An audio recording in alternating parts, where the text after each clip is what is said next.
नमस्कार दोस्तों, स्वागत है आपका हमारा YouTube चैनल शिव भक्ति टीवी पर। दोस्तों, अगर आज की कथा आपने नहीं सुनी तो आपके जीवन भर की भक्ति अधूरी है। दोस्तों, वीडियो शुरू करने से पहले आपसे अनुरोध है कि अगर आप हमारे चैनल पर नए हैं तो वीडियो को लाइक करके चैनल को सब्सक्राइब जरूर करें। वीडियो शुरू करते हैं। मौनी अमावस्या व्रत हर साल माघ मास की अमावस्या तिथि को किया जाता है। इस वर्ष मौनी अमावस्या तिथि 9 फरवरी को है। धर्म ग्रंथों और शास्त्रों में इस अमावस्या का बड़ा ही महत्व बताया गया है। इस पर यह भी मान्यता है कि मौनी अमावस्या के दिन अगर महोदय नामक योग बन जाए तो यह और भी लाभप्रद और कल्याणकारी हो जाता है। इस व्रत को करने से पितर संतुष्ट और प्रसन्न होते हैं और घर में सुख समृद्धि और संतति की वृद्धि होती है। आइए जानते हैं मौनी अमावस्या कथा, महत्व और मौनी अमावस्या व्रत विधि और लाभ। मौनी अमावस्या व्रत विधि। मौनी अमावस्या अपने नाम के अनुसार मौन और साधना का व्रत है। हम हर दिन जाने अनजाने कितनी ही बात बोल जाते हैं जिससे लोगों का मन आहत होता है और अपनी कही बातों को लेकर हम बाद में अफसोस भी करते हैं। इसलिए साधना के लिए मौन परम आवश्यक माना गया है। गृहस्थजन हमेशा मौन व्रत नहीं रख सकते हैं, इसलिए एक दिन निर्धारित किया गया है जिसमें गृहस्थों को आत्मशुद्धि के लिए मौन व्रत का संकल्प लेना चाहिए। मौनी अमावस्या पर संभव हो तो पूरे दिन मौन धारण करें और मानसिक रूप से भगवान शिव और विष्णु का ध्यान करें, अथवा स्नान करने से पहले मौन धारण करें। स्नान के बाद ही कुछ भी बोलें और दिन भर कोई भी ऐसी बात न कहें जिससे किसी का मन आहत हो। मौनी अमावस्या महत्व और मौनी अमावस्या की सबसे बड़ी बात है कि यह माघ कृष्ण चतुर्दशी के अगले दिन आता है। माघ कृष्ण चतुर्दशी को शिवजी का विवाह माता पार्वती से तय हुआ था और अगले दिन मुनियों और देवी देवताओं ने शिव की साधना के लिए उनकी उपासना की थी। भगवान विष्णु ने देवी पार्वती के भाई बनकर उनके विवाह संबंधी कार्यक्रम में भाग लेना स्वीकार किया था। और इन सबसे अलग मौनी अमावस्या की कथा यह भी है कि सागर मंथन के समय जब असुर अमृत कलश लेकर भाग रहे थे, तब इसी दिन अमृत की बूंदें छलककर प्रयाग सहित कई स्थानों पर गिरा था। इसलिए मौनी अमावस्या पर प्रयाग सहित अन्य तीर्थों में स्नान करके दान पुण्य करने से कई गुना लाभ मिलता है। मौनी अमावस्या व्रत के लाभ। माघ मास में तिल, ऊनी वस्त्र, घी का दिन बहुत ही पुण्यदायी होता है। इसलिए मौनी अमावस्या पर इन वस्तुओं का दान जरूर करना चाहिए।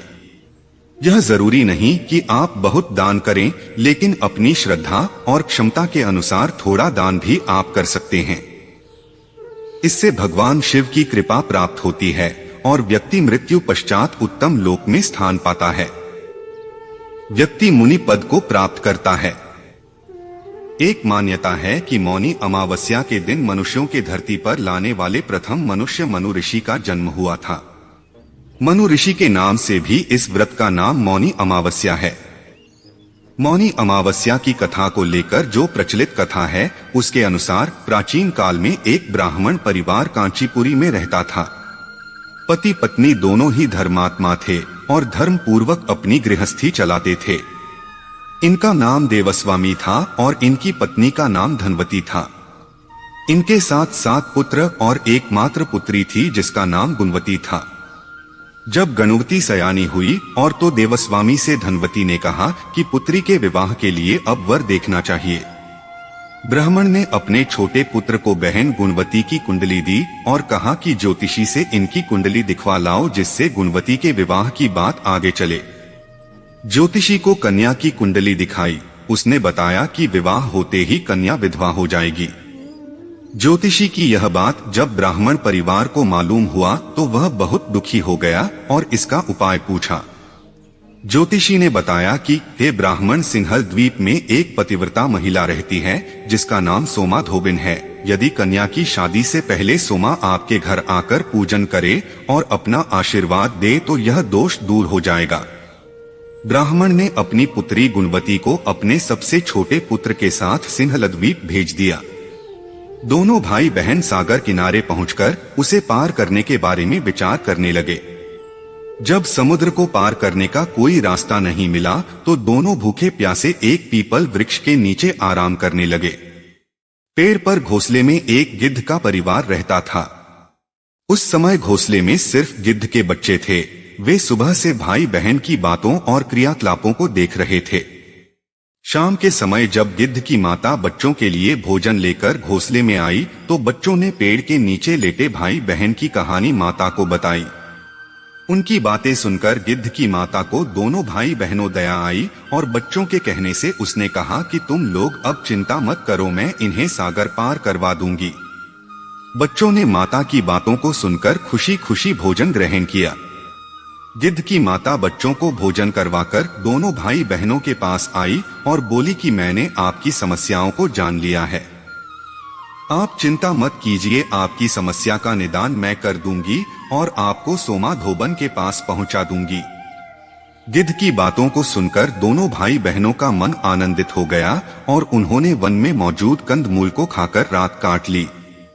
सुबह होते ही गिद्ध ने दोनों भाई बहनों को समुद्र पार करवा दिया और सिंहल द्वीप में सोमा धोबिन के घर के पास पहुंचा दिया। गुणवती सोमा धोबन के घर के पास छुपकर रहने लगी। हर दिन सुबह होने से पहले गुणवती सोमा का घर लीप दिया करती थी। एक दिन सोमा ने अपनी बहुओं से पूछा कि प्रतिदिन सुबह हमारा घर कौन लीपता है। बहुओं ने प्रशंसा के लोभ से कहा कि हमारे अलावा यह काम और कौन करेगा। लेकिन सोमा को बहुओं की बातों पर भरोसा नहीं हुआ और वह यह जानने के लिए पूरी रात जागती रही कि कौन है जो हर दिन सूर्योदय से पहले घर लीप जाता है। सोमा ने देखा कि एक कन्या उसके आंगन में आई और आंगन लीपने लगी। सोमा गुणवती के पास आई और उससे पूछने लगी कि तुम कौन हो और क्यों हर सुबह मेरे आंगन को लीप कर चली जाती हो। गुणवती ने तब अपना सारा हाल सोमा से कह डाला। गुणवती के बातों को सुनकर सोमा ने कहा कि तुम्हारे सुहाग के लिए मैं तुम्हारे साथ चलूंगी। सोमा ने ब्राह्मण के घर आकर पूजा किया, लेकिन विधि का विधान कौन टाल सकता है। गुणवती का विवाह होते ही उसके पति की मृत्यु हो गई। तब सोमा ने अपने सभी पुण्य गुणवती को दान कर दिया। सोमा के पुण्य से गुणवती का पति जीवित हो गया, लेकिन पुण्यों की कमी से सोमा के पति और बेटे की मृत्यु हो गई। लेकिन सोमा ने अपना घर छोड़ने से पहले बहुओं से कह दिया था कि मेरे लौटने से पहले अगर मेरे पति और बेटों को कुछ होता है तो उनके शरीर को संभल कर रखना। बहुओं ने सास की आज्ञा को मानकर सभी के शरीर को संभल कर रखा। उधर सोमा ने सिंहल द्वीप लौटते हुए रास्ते में पीपल के वृक्ष की छाया में विष्णु जी की पूजा कर 108 बार पीपल की परिक्रमा की। इसके पुण्य के प्रभाव से सोमा के घर लौटते ही उसके पति और बेटे फिर से जीवित हो गए। इसलिए मौनी अमावस्या के व्रत करने वाले व्रतियों को यह कथा सुनकर पीपल की 108 बार परिक्रमा करनी चाहिए और भगवान विष्णु सहित शिवजी की पूजा भी करनी चाहिए। दोस्तों, अगर जानकारी अच्छी लगी हो तो वीडियो को लाइक करके चैनल को सब्सक्राइब जरूर करें।